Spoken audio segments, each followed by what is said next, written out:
Halo guys, kembali lagi dengan saya Kali Masada dari Akademi Kripto. Di modul kali ini, kita akan secara spesifik membahas mengenai mind management. Jadi di modul sebelumnya, udah dijelaskan mengenai money management atau manajemen tentang mengelola uang. Yang mana kita jelaskan money management itu terkait dengan bagaimana teman-teman mengelola capital teman-teman di market cryptocurrency. Di sini kita akan jelaskan mengenai mind management atau manajemen pikiran, yang mana kalau kita ungkapkan ya, ini saling berkesinambungan antara manajemen uang atau money management dan juga manajemen pikiran.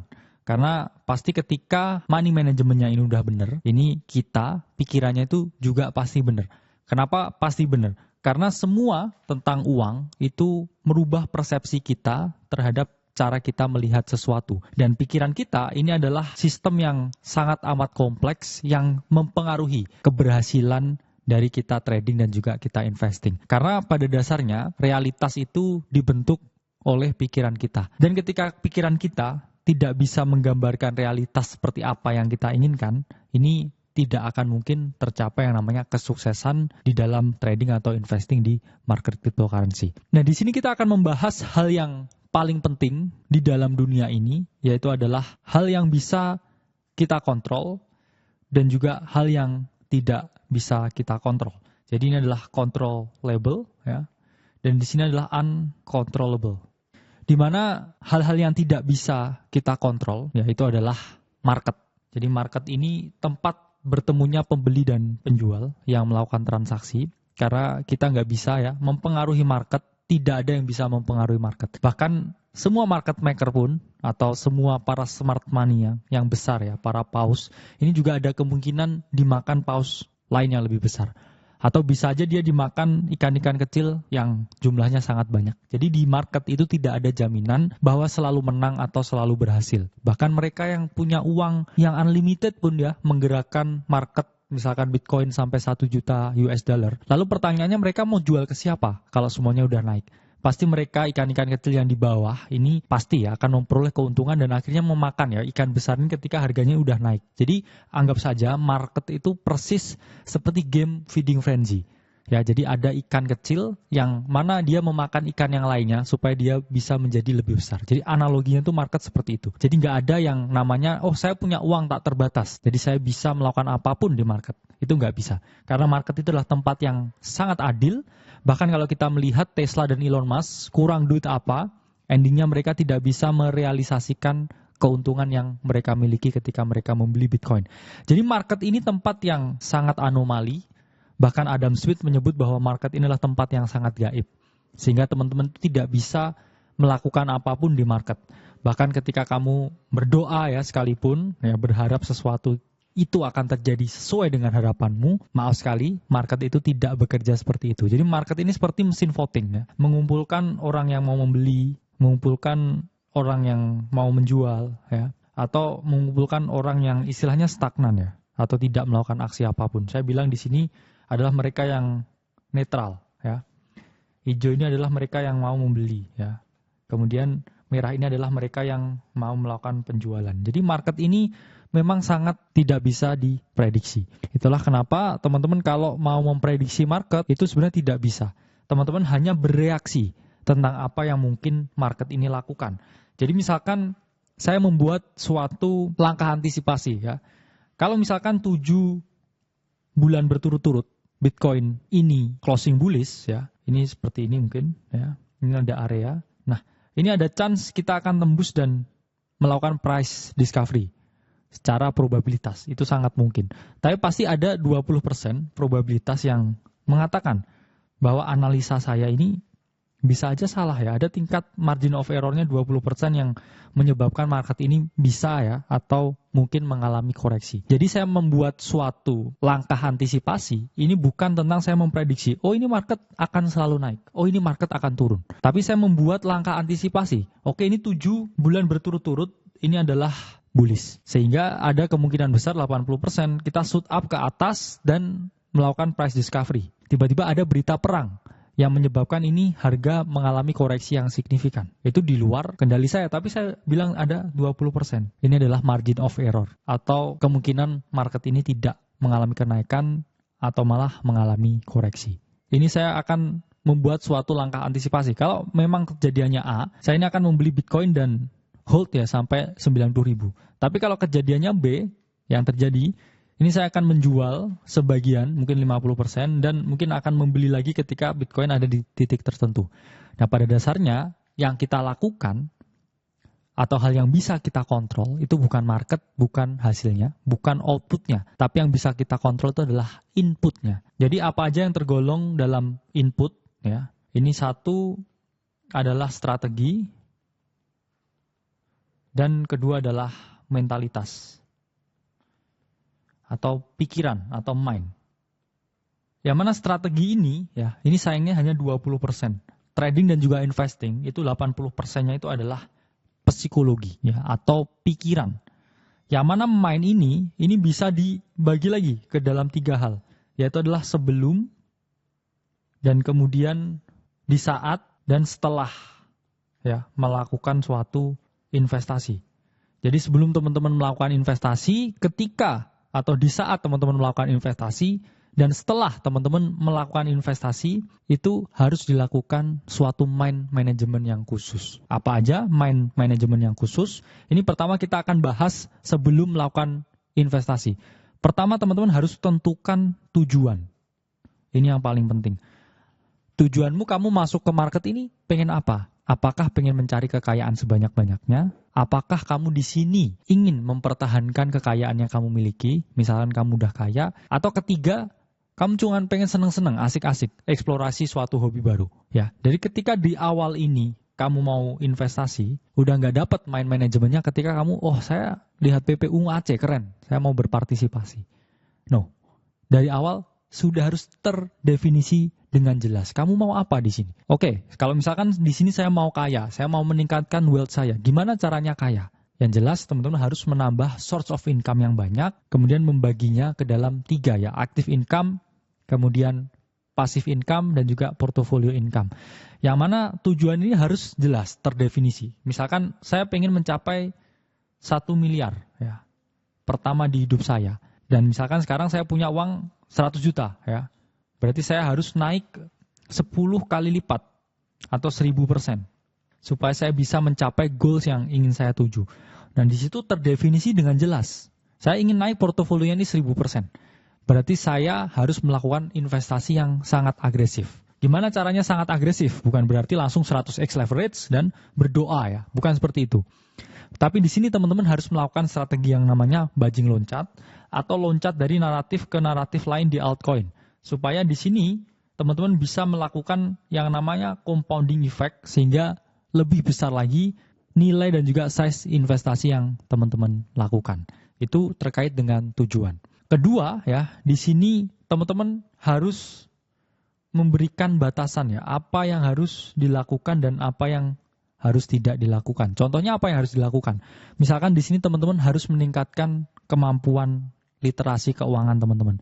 Jangan sampai masuk market ya, tapi teman-teman ini nggak bisa ya. Caranya baca chart ini seperti apa? Cara melihat data on-chain seperti apa?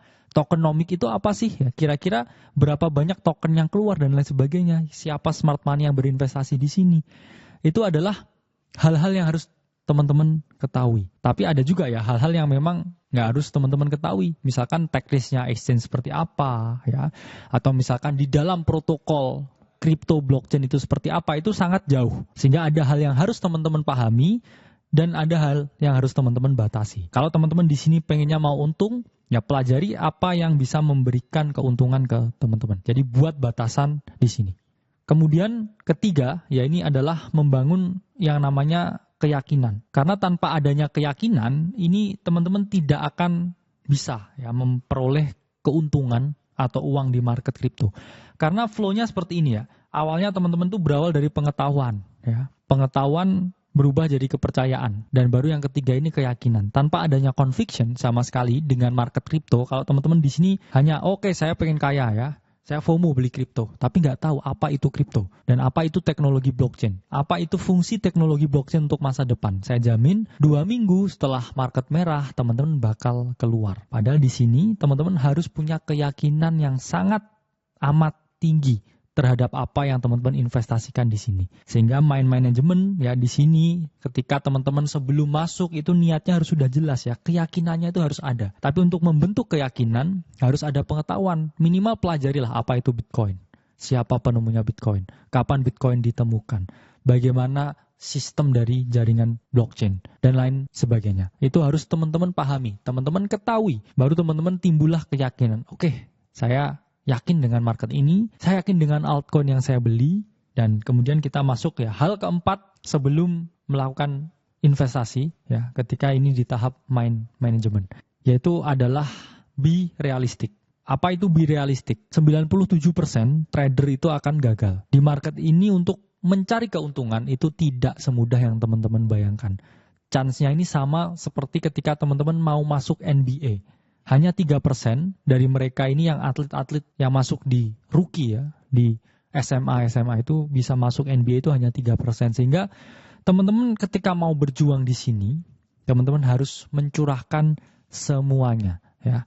Jadi semua harus teman-teman curahkan untuk bisa berhasil di market ini. Itu pun nggak ada jaminan buat berhasil. Sehingga itu terkait dengan mind management sebelum teman-teman memulai trading atau investasi di market cryptocurrency. Kemudian kita bahas ya di saat melakukan investasi. Ini apa aja hal-hal yang harus teman-teman lakukan. Ya ini teman-teman satu harus hindari segala bias ya. Apa itu bias? Bias itu adalah suatu, saya bilang, kecacatan berpikir yang ditimbulkan oleh persepsi atau hal-hal lain atau mungkin histori yang mana harus teman-teman hindari supaya teman-teman bisa berpikir secara objektif. Jadi intinya di sini adalah objektif, dan bias ini adalah suatu bentuk cacat berpikir atau penyimpangan berpikir karena teman-teman tidak bisa melihat sesuatu itu secara objektif. Sementara di market, teman-teman ini harus seobjektif mungkin untuk melihat sesuatu. Banyak sekali ya bias-bias yang ada di market. Salah satunya overconfident ya. Ini adalah bias ketika teman-teman merasa terlalu percaya diri di market baru setahun ya, dapat yang namanya beginner's luck atau keberuntungan para pemula. Terus teman-teman udah merasa yang paling pinter ya, ngeremehkan teman-teman yang lain, nggak mau dengerin input dari orang lain, merasa yang paling confident. Nah ini udah pinter ya. Saya 4 bulan ini untung terus kok ya. Ngapain saya harus dengerin orang lain? Nah ini adalah overconfident bias yang harus teman-teman hindari. Kemudian ya kedua itu ada yang namanya herding. Herding ini apa sih? Herding ini istilahnya FOMO atau kebiasaan untuk mengikuti apa yang dilakukan oleh orang lain. Jadi misalkan ya, oh ini semua beli Dogecoin nih, saya harus beli Dogecoin. All in Doge Army. Ya, ini hal yang harus teman-teman hindari. Kenapa? Karena teman-teman harus punya keyakinan, itu yang mana timbul dari pengetahuan tentang apa yang teman-teman beli. Jadi herding ini apakah selalu negatif? Sebenarnya enggak. Kadang ada herding yang positif. Kadang teman-teman juga dapat informasi dari seseorang ya atau influencer yang mana ternyata informasinya itu juga masih baru.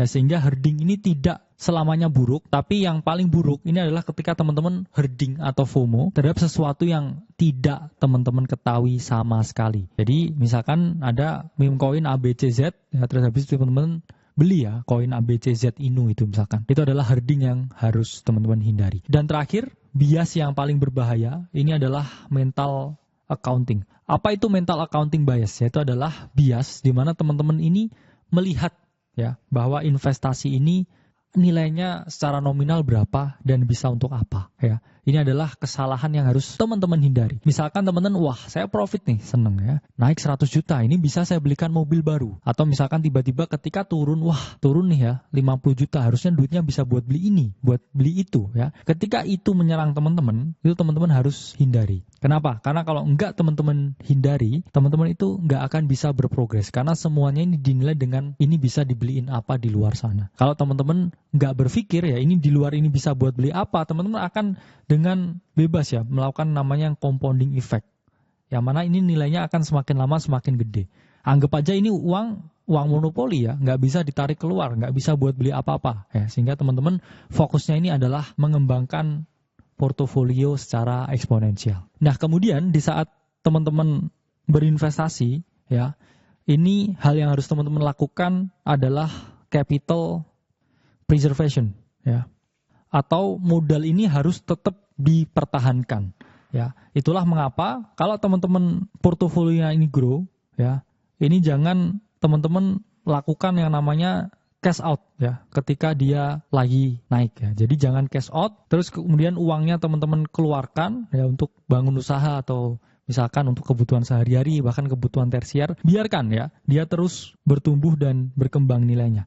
Yang mana mungkin ya teman-teman udah mau cash out nih, ini udah mau cycle-nya mau turun nih, mau seperti ini Bitcoin. Waktunya saya cash out. Nah, ketika cash out ya teman-teman coba deh uangnya ini di sidelining dulu ya.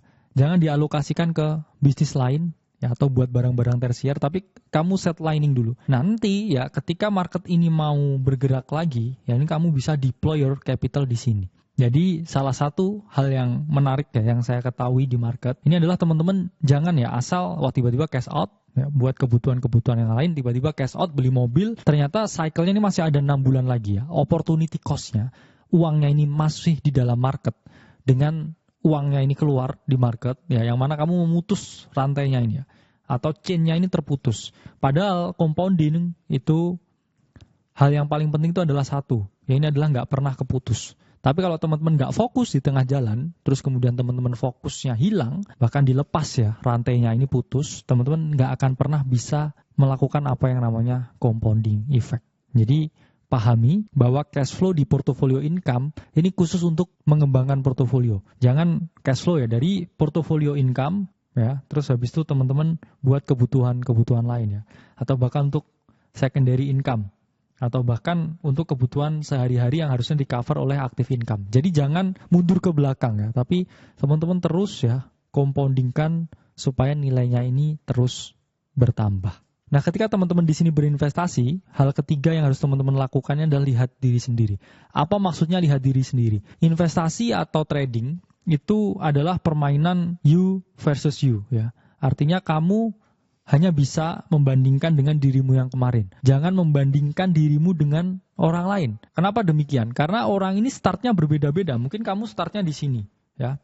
Naik ke sini. Ini progression. Tapi mungkin udah ada orang yang udah di titik ini. Misalkan kamu punya profit 100 juta nih. Wah, saya bangga dengan profit saya. Saya profit 100 juta. Terus tiba-tiba ada orang di Twitter yang post PNL 10 miliar. Pasti teman-teman, wah ini saya aja profit 100 juta ini udah sulit banget ya mencapai 100 juta. Ini kok ada orang yang udah sampai 10 miliar. Ini 1% dari yang orang itu punya. Ya, itu kemudian teman-teman merasa kecil, merasa minder, akhirnya udah merasa ini sia-sia. Padahal kamu nggak tahu, misalkan orang itu jangan-jangan bahkan mulainya lebih kecil dari kamu, mungkin 10 juta. Tapi dia udah mulai ini mungkin 20 tahun yang lalu. Ya. Ada time gap 20 tahun yang lalu. Sementara kamu baru 2 bulan di sini. Apa yang mau kamu bandingkan?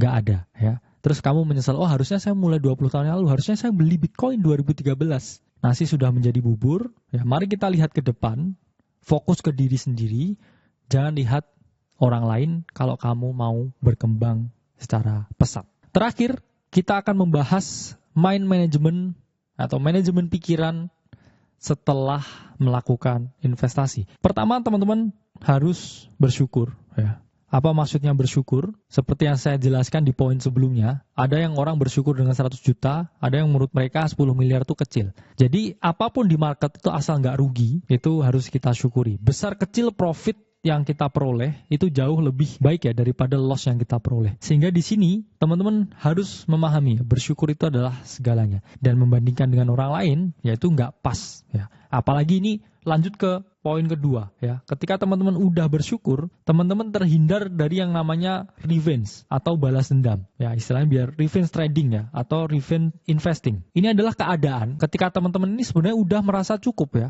Saya ini profit 100 juta misalkan. Ini cukup lah ya. Bisa buat hidup 1 tahun misalkan dari profit. Atau misalkan nggak buat hidup ya, tapi bisa saya compoundingkan lagi. Lebih gede lagi.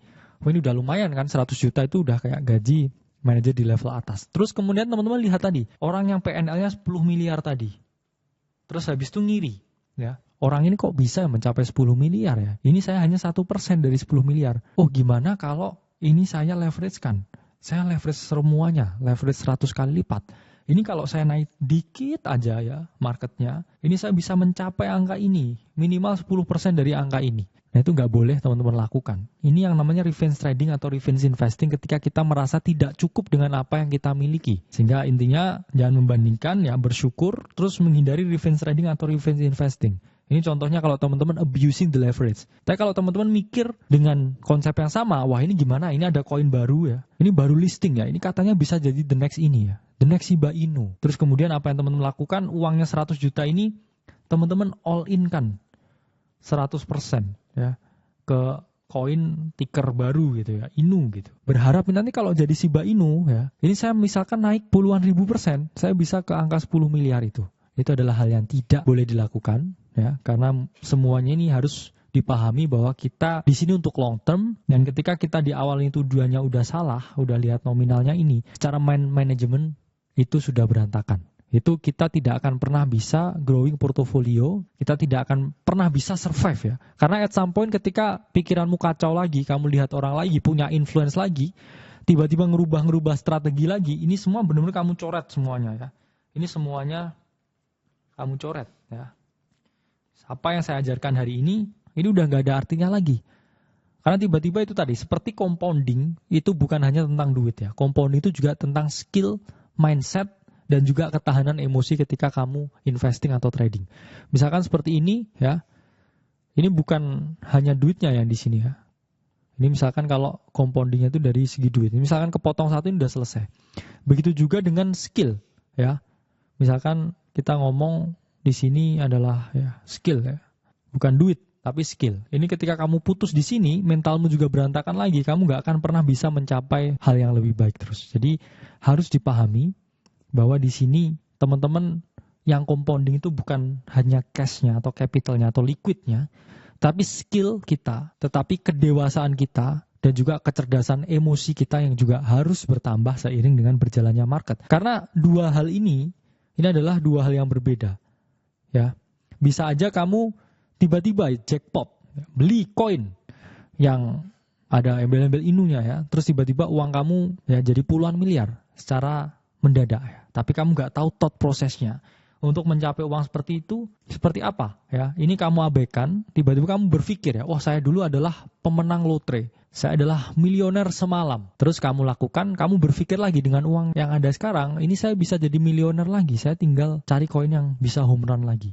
Tapi nyatanya momen itu ternyata hanya terulang sekali seumur hidupmu. Dan kamu gak punya mindset ya untuk membangun itu secara long term. Kamu hanya lottery ticket winner istilahnya. Itulah kenapa lottery ticket winner itu selalu going broke again setelah 4 tahun. Nah, ini statistik ya. Biasanya kamu mungkin JP istilahnya di bull run ini. Kamu JP, kamu dapat uang misalkan sampai miliaran. Ini kalau kamu nggak punya skill setnya, 4 tahun kemudian tuh kamu pasti akan berantakan. Pasti going broke again. Ya. Itulah kenapa ya harus jadi NBA ya, never broke again. Jangan balikin lagi uang yang udah kamu peroleh dengan sulit di market, sehingga itu harus punya mind management yang tepat. Oke, jadi itu sedikit pemaparan tentang mind management atau manajemen pikiran. Intinya kita selalu percaya bahwa realitas yang ada itu 100% dibentuk oleh pikiran kita. Jadi kalau kita maunya sukses, kita maunya di kripto ini punya banyak capital yang growing, kita harus menyadari bahwa kita membutuhkan mental yang kuat, pemikiran yang kuat untuk bisa mencapai hal tersebut. Karena tanpa adanya pemikiran yang kuat, tanpa adanya mind management yang baik, ketika sebelum atau di saat dan juga setelah melakukan investasi, itu kita tidak akan pernah bisa ya mencapai apa yang namanya immortal compounding atau kenaikan yang terus menerus. Karena ingat teman-teman, cycle-nya masih panjang, ya bulannya masih panjang. Jangan terbakar di tengah-tengah karena teman-teman salah melakukan money management, yang mana itu juga berdampak sangat fatal ke mind management. Saya Khalid Masada dari Akademi Kripto. Sampai berjumpa di video selanjutnya.